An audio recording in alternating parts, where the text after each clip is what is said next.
Shalom, sahabat wanita, dimanapun kita berada.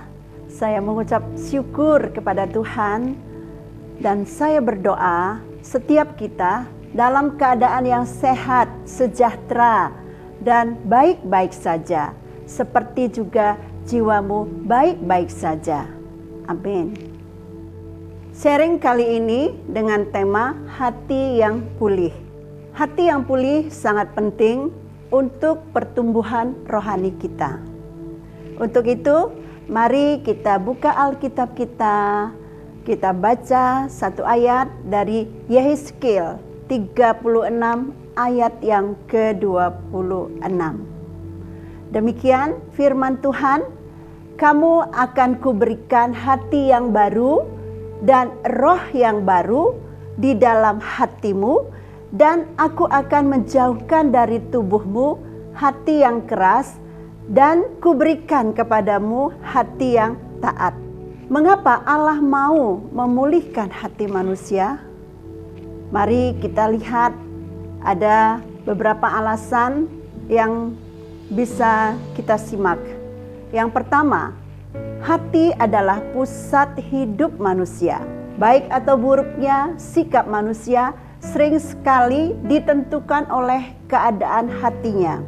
Iblis dengan mudah merusak kehidupan orang yang percaya jika hatinya terluka dan belum pulih. Tuhan mau agar hati kita selalu bersih dan penuh kemuliaan Allah. Seperti air mencerminkan wajah, demikian hati manusia mencerminkan manusia itu. Seperti apa yang dikatakan dalam Amsal 27 ayat yang ke-19.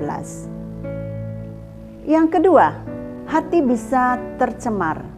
Firman Tuhan katakan dalam Markus 7 ayat 21 sampai 23, sebab di dalam hati orang timbul segala pikiran yang jahat, percabulan, pencurian, pembunuhan, perzinahan, keserakahan, kejahatan, kelicikan, hawa nafsu, iri hati, bahkan menghujat, kesombongan, kebebalan.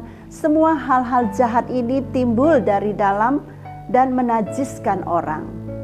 Jadi kalau orang bilang sesuatu yang najis itu yang masuk dari luar ke dalam. Tetapi kalau kita simak ayat ini bahwa kenajisan itu keluar dari dalam hati orang tersebut. Iblis dapat dengan mudah mencemari hati manusia yang belum pulih. Akibatnya, hati manusia yang belum pulih itu mudah sekali dilukai, disakiti, dikecewakan, dihina, bahkan ditolak, dilecehkan. Seseorang yang hatinya tercemar itu dapat menimbulkan berbagai macam sakit, baik secara fisik dan jiwa. Ya, seringkali kita lihat bahwa orang yang sakit bisa secara psikis, ya, kejiwaan. Mungkin dia stres, mungkin dia pikirannya kacau, akan mempengaruhi daripada metabolisme tubuhnya dan bisa mengakibatkan orang juga sakit.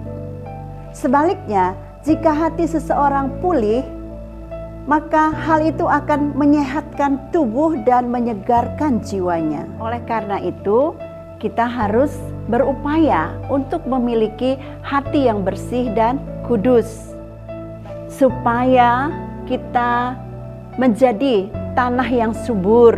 Setiap firman Tuhan yang ditabur dalam hidup kita bisa bertumbuh. Tetapi kenyataannya banyak yang masih belum bisa menjaga hati. Nah, kira-kira apa yang harus kita lakukan? Bagaimana agar orang yang memiliki ganjalan dalam hatinya bisa mengalami pemulihan? Di sini saya akan sampaikan ada 4 hal. Pertama, kejujuran. Kita harus jujur di hadapan Tuhan. dan mengakui bahwa hati kita terluka, lalu memohon ampun kepada Tuhan, agar Tuhan menguduskan dan memulihkan hati kita. Yang kedua, mengampuni. Nah, agar ganjalan dalam hati kita bisa dipulihkan, kita harus mengampuni. Secara manusia, memang rasanya sakit ya, mengampuni orang yang bersalah sama kita, atau yang membenci kita, yang menyakiti kita. Tapi baiklah kita sebagai anak-anak Tuhan masuk ke dalam proses ini dan belajar mengampuni, dan bahkan harus mengampuni.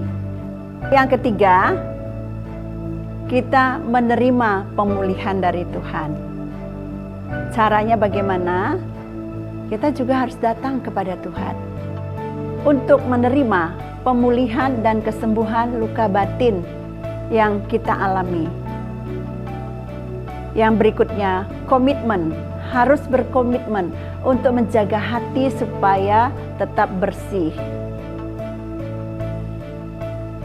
Kematian Tuhan Yesus di kayu salib memberikan pengampunan dosa dan anugerah keselamatan bagi setiap orang percaya kepadanya, dan sekaligus untuk menyucikan hati nurani kita dari perbuatan-perbuatan yang sia-sia, supaya kita dapat beribadah kepada Allah yang hidup.